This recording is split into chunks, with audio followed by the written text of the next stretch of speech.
Honey, let me tell you how my mother-in-law called me useless in front of the whole family. Said her son could have done better.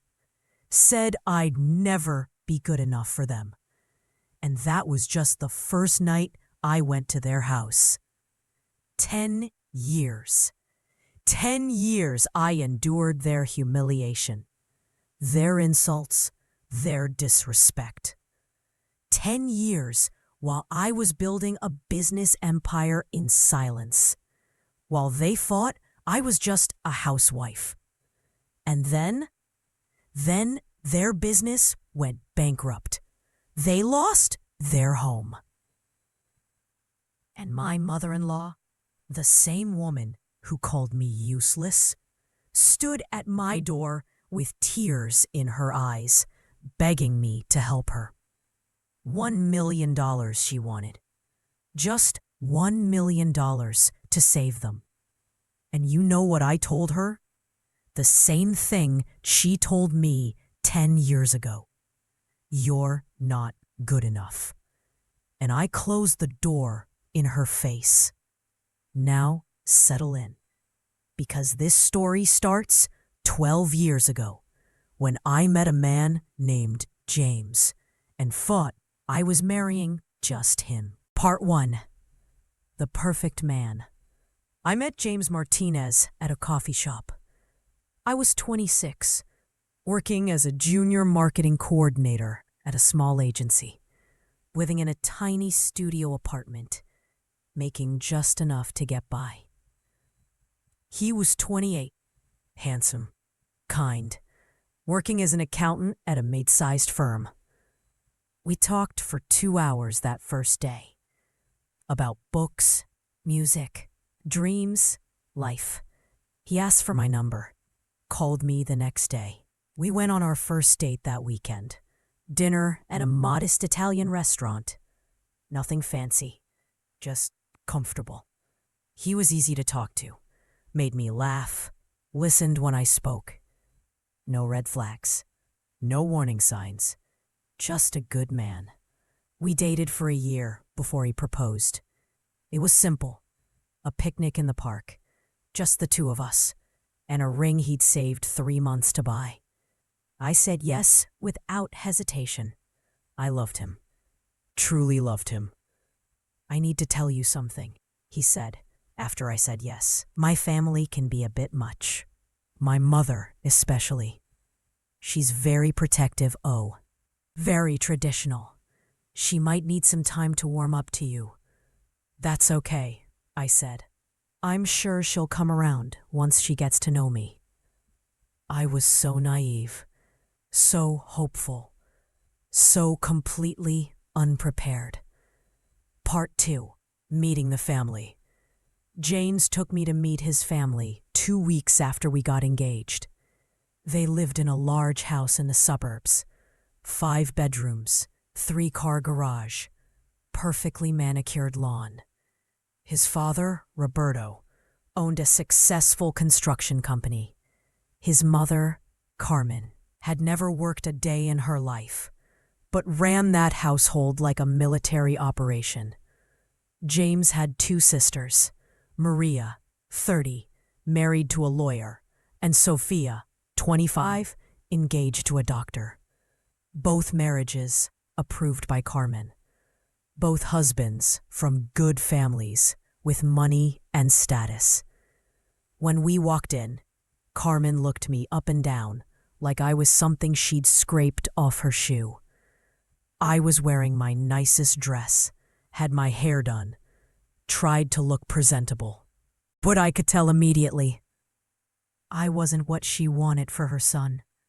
"So you're Eve," she said. Not a question, a statement, cold, assessing. "Yes, Mrs. Martinez. It's so nice to finally meet you. James has told me so much about you." Has he? She didn't smile, just turned and walked into the living room. "Everyone, James is here, with his fiancée." The way she said fiancé, like it was a temporary title, like it wouldn't last. Dinner was excruciating. Carmen asked me 100 questions. Where did I go to school?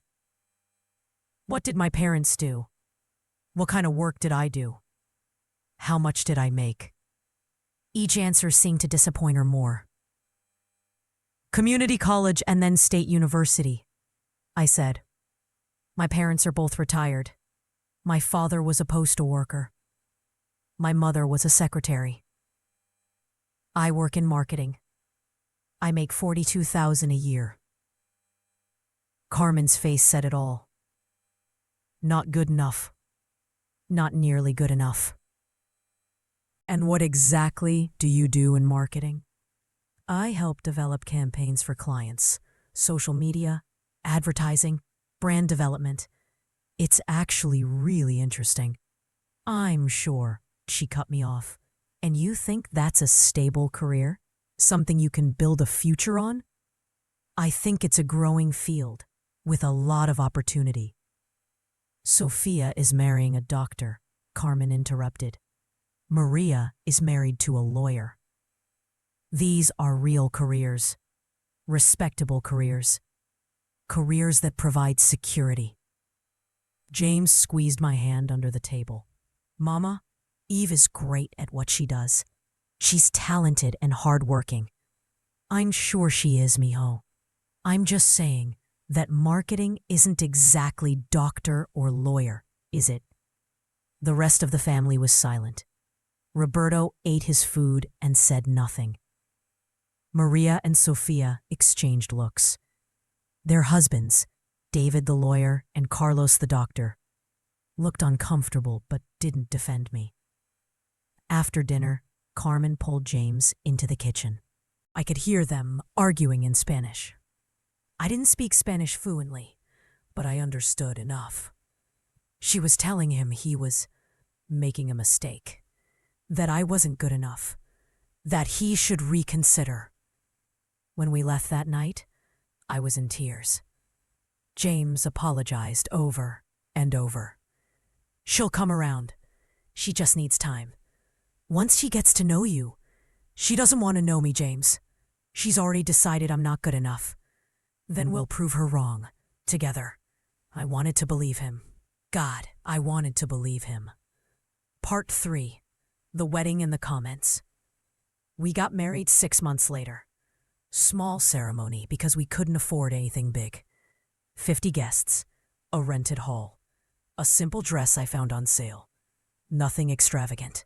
Nothing that would impress Carmen. She made that clear. At the reception, I overheard her talking to a group of relatives. This is what happens when you marry below your station. A cheap wedding in a cheap venue. Maria's wedding cost $50,000. This probably cost $5,000. Such a shame. I pretended not to hear, but it hurt. Of course it hurt. James and I moved into a 1-bedroom apartment. We were happy, genuinely happy. We cooked dinner together, watched movies on our old couch, talked about our dreams. I wanted to start my own marketing agency someday. He wanted to make partner at his firm. We were building a life. But Carmen never stopped criticizing. Every family dinner was torture. Eve, you're looking thin. Are you feeding my son properly? Eve, this apartment is so small. When are you going to get a real house? Eve, are you pregnant yet? You're not getting any younger. I want grandchildren. Eve, you're still working in marketing? I thought you'd have moved on to something more stable by now. It never ended. And James, he defended me sometimes. But other times, he'd say, "That's just how she is. Ignore her." But you can't ignore someone who makes you feel worthless every time you see them. Part 4. The turning point. 3 years into our marriage, I got laid off. The marketing agency I worked for lost a major client and had to downsize. I was devastated. Not just because I lost my job, but because I knew Carmen would use it against me. And she did. Well, this is what happens in unstable careers, she said at the next family dinner. If you'd gone into something respectable like I suggested, you'd have job security. But marketing? Marketing is for people who don't have real skills. I excused myself and cried in the bathroom. Maria found me. Don't let her get to you, she said. But her voice was flat, performative. She didn't really care. That night, lying in bed, I made a decision. I wasn't going to let Carmen break me. I wasn't going to let her make me feel small anymore. I was going to build something so successful, so undeniable, that she'd have to respect me. I used my severance pay and our small savings to start my own digital marketing agency. Worked from home. Reached out to every contact I had. Took on small clients, local businesses, startups, solopreneurs. Charged reasonable rates. Worked 18-hour days. Carmen, of course, mocked it. Oh, you're playing businesswoman now? How cute.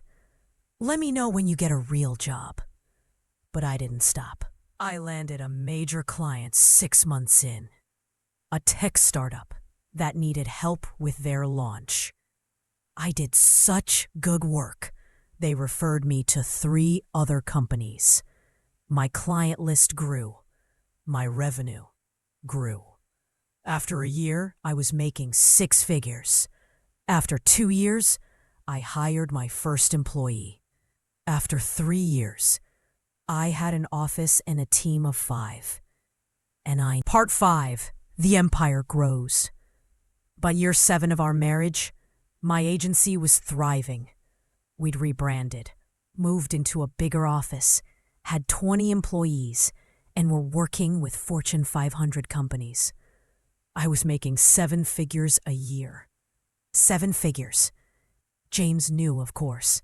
He was so proud. But I asked him not to tell his family. Let them find out on their own, I said. Or better yet, let them never find out. We bought a house, a beautiful house, in a great neighborhood. 4 bedrooms, big yard, updated kitchen, bigger than James's parents' house. I paid for it in cash. When we invited his family over for a housewarming dinner, Carmen walked through with her lips pursed. Well, it's nice. I suppose marketing must be paying better than I thought. Or did James's salary finally improve enough to afford this? Actually, Mama, James started. I shot him a look. He stopped. We worked hard for it, I said simply. Let her think what she wanted. Carmen continued her pursing. About how I decorated, about how I cooked, about how I still hadn't given her grandchildren. Always something. Meanwhile, I expanded the business. Opened a second office in another city. Hired more staff. Won awards. Got featured in business magazines. Built an empire. And the Martinez family had no idea. To them, I was still just Eve. Useless Eve. The daughter-in-law who wasn't good enough. Part 6. The Fall. Year 10. Roberto's construction company started struggling. The economy had taken a hit. New construction projects dried up, and he'd made some bad investments. The company that had been thriving for 30 years was suddenly in trouble. I heard about it from James. Dad's business is in bad shape. He might have to file for bankruptcy. They might lose the house. I'm sorry to hear that, I said. And I was. Sort of. Roberto had never been cruel to me. Just passive. Complicit. Mama is devastated. She's never had to worry about money before. That must be hard for her. The family dinners stopped. Carmen was too stressed to host, too embarrassed to have people see them struggling. For 6 months, we barely heard from them. Then, one evening, the doorbell rang. I opened it to find Carmen standing there. She looked older, tired, desperate. "Carmen," I said, "this is a surprise. May I come in?" she asked. I let her in, offered her tea. She sat on my couch in my beautiful living room and looked around like she was seeing it for the first time. Really seeing it. "You've done well for yourself," she said quietly. "Thank you." She was silent for a long moment. Then, "Eve, I need to ask you for help. Roberto's business is failing. We're going to lose everything. The house, our savings, everything. We need money to save the company, to save our home."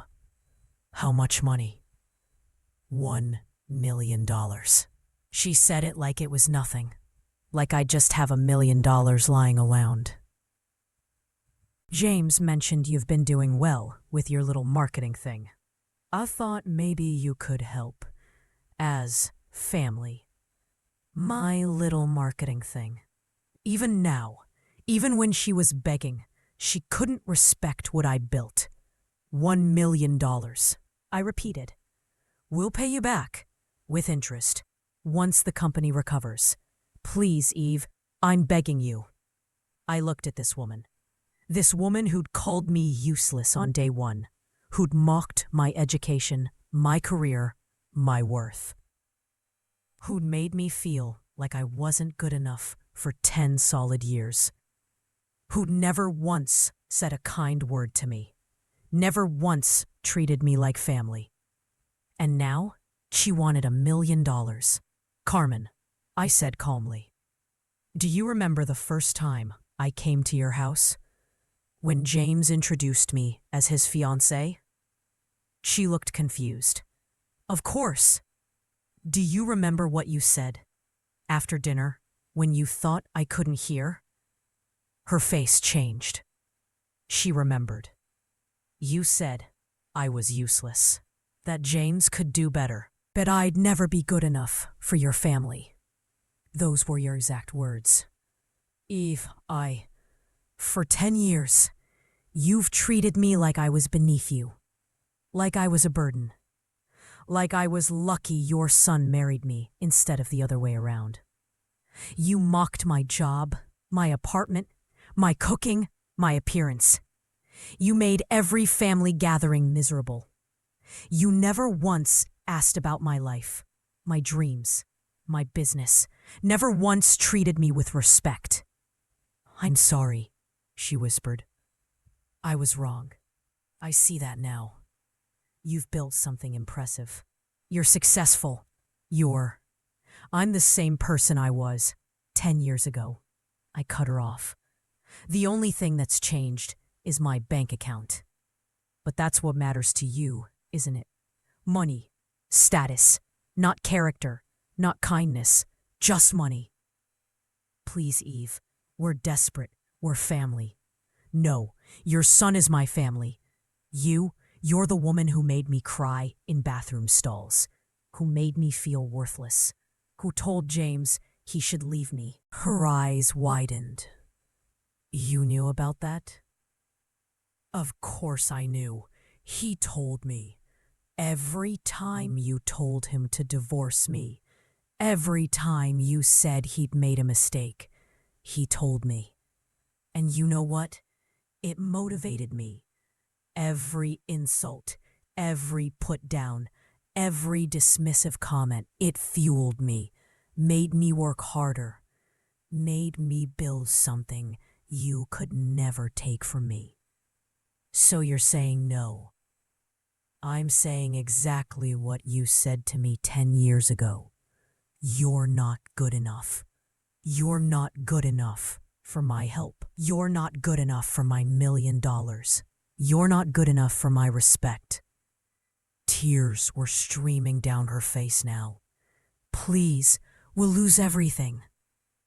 Then you'll know how it feels to be me, walking into your house for the first time, feeling like I had nothing to offer, like I wasn't worthy, like I'd never be enough." I stood up. "I think you should go now." She didn't move, just sat there crying. "Carmen, leave, now." She finally stood up, walked to the door, turned back one last time. "James will be disappointed in you. James knows exactly who you are, and he supports my decision. Now get out of my house." I closed the door, locked it, and felt nothing but relief. Part 7. The Aftermath. James came home an hour later. I told him what happened. He was quiet for a long time. "Are you angry?" I asked. "No," he said finally. "No, I'm not angry. I'm sad. Sad that my mother treated you that way for so long. Sad that it came to this. But I'm not angry at you. You have every right to say no. She'll never forgive me. Maybe not. But do you need her forgiveness? No. No, I don't." Roberto's company filed for bankruptcy 2 months later. They lost the house, moved into a small condo. Carmen had to get a job for the first time in her life, working as a receptionist at a dental office. The sisters stopped calling us, too embarrassed that we'd refused to help. Some relatives called me heartless, said family should help family, said I was cruel, said I should have been the bigger person. But I didn't care, because being the bigger person doesn't mean letting people walk all over you. Doesn't mean sacrificing yourself for people who never valued you. Doesn't mean giving $1 million to someone who called you useless. My business continued to grow. We expanded internationally. I was featured in Forbes. One businesswoman of the year in our state.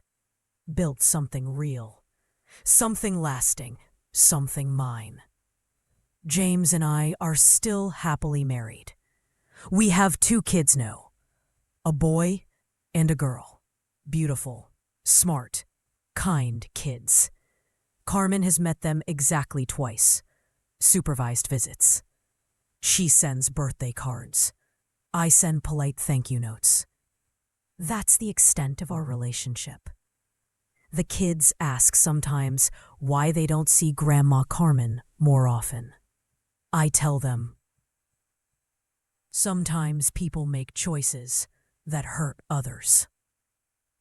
And sometimes the consequence of those choices is distance. They'll understand when they're older. Epilogue. The power of no. It's been 5 years since Carmen showed up at my door begging for $1 million. 5 years since I said no. 5 years of peace. People still ask me if I regret it, if I feel guilty, if I wish I'd been more forgiving. The answer is no to all of it. Because here's what I learned. You don't owe anyone forgiveness just because they're family. You don't owe anyone your success just because they're related to you.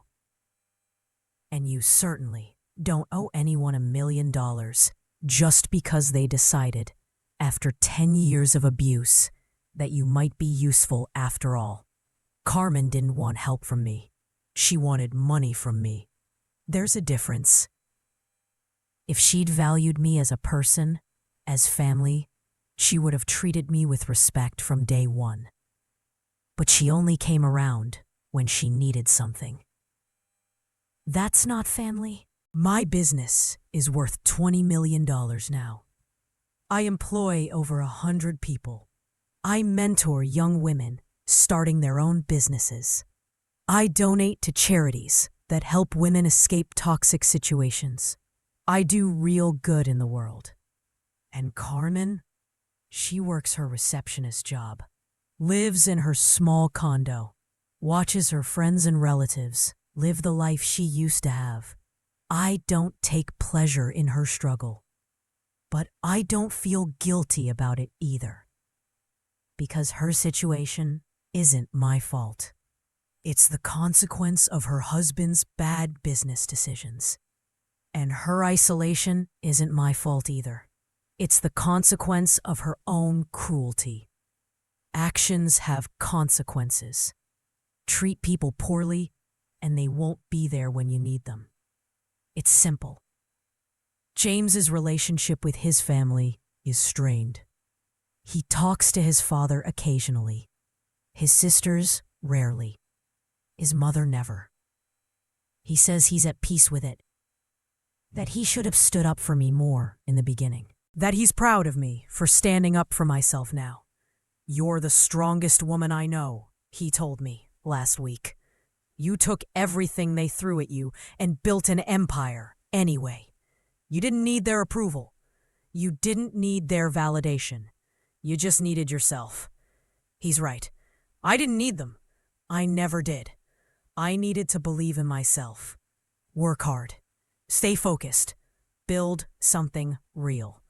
And now, when people ask me about my success, when they ask how I built a multi-million-dollar company, I tell them the truth. My mother-in-law called me useless, so I spent 10 years proving her wrong.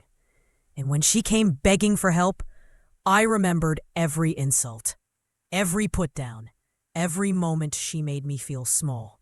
And I said no. Some people think that makes me vindictive, petty, cruel. But I think it makes me smart, self-respecting, strong. Because, honey, at the end of the day, the best revenge isn't giving people what they want after they've hurt you. The best revenge is living so well without them that they realize exactly what they lost when they treated you like you were nothing. Carmen lost her home, her status, her comfortable life. But more than that, she lost the chance to be part of my success, my children's lives, my family. And that loss, that's all on her. The end. Told by Eve, a woman who was called useless but built an empire and learned that the most powerful word is no.